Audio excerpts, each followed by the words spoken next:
You know, the Prophet ﷺ, when he used to recline, there are several dua that he used to make, supplications. And one of them was, بسمك اللهم وضعت جنبي وبك أرفعوها إن أمسكت نفسي فاغفر لها وإن أرسلتها فاحفظها بحفظك الذي تحفظ به عبادك الصالحين. In your name, O Allah, I'm putting my side to recline. I'm lying down. Basically, I'm going to sleep. In your name, O Allah, I'm going to sleep. And I will get up in the morning with you, the same name, with your name, O Allah. If you take my soul away in my sleep, forgive it. Grant me forgiveness. And if you send me back in the morning to witness another day, protect me in the same way you protect your pious slaves, those whom you love. Wow. That was the dua of the Prophet ﷺ. Do we make that dua? Do we say, oh Allah, I'm lying down, forgive me if you're going to take me at night? We just hit the sack. And you know what? We've got WhatsApp with us, and we fall off to sleep with that on our chest. The last thing we said was whatever. Sometimes, astaghfirullah, can I press a red button? Can I? Sometimes, a'udhu billah, pornography is on, and we end up sleeping just like that, and we don't know it's on, and we might even die in that condition. May Allah forgive us.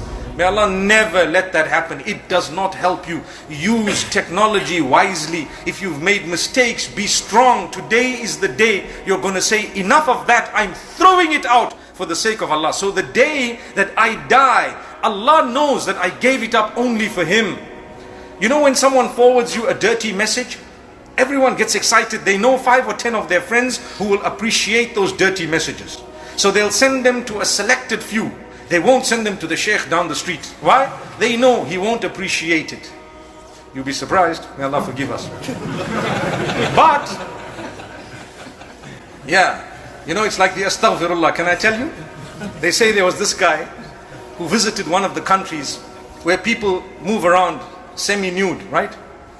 So the first time he saw it, and he, astaghfirullah, and the driver who was designated to him, he was wondering, what's this astaghfirullah, you know? What's this astaghfirullah? Meaning, what are you saying astaghfirullah? He says, hey, nudity, you know?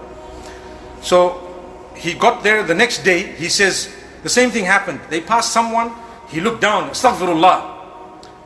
He passed someone else, looked down, he says, astaghfirullah. The next day, astaghfirullah.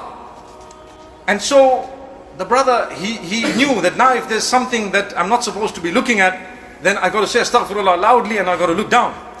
And the third day or the fourth day, this brother, you know, pious brother, mashallah, he was, you know, like falling off to sleep. And the driver must have noticed something. He says, astaghfirullah. He got up, he says, where? That's why I said, you never know.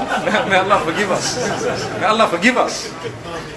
Truly, shaitan comes and try and trap. And I'm not saying it in order to, you know, to do down anyone, but I'm just showing you how shaitan comes to everyone. If shaitan comes to a layman, trust me, he also goes to the sheikh. Believe me. And if you think shaitan doesn't go to someone, it's a mistake. It's a mistake. Yes, the Prophet ﷺ, an exception in the sense that he was a Nabi of Allah subhanahu wa ta'ala. That is something else. I'm talking about people here now. Today's world, subhanallah. So my brothers and sisters, that change needs to come. Get closer to Allah. Tonight's the night where we have to say that, you know what? I'm going to get up for Salatul Fajr.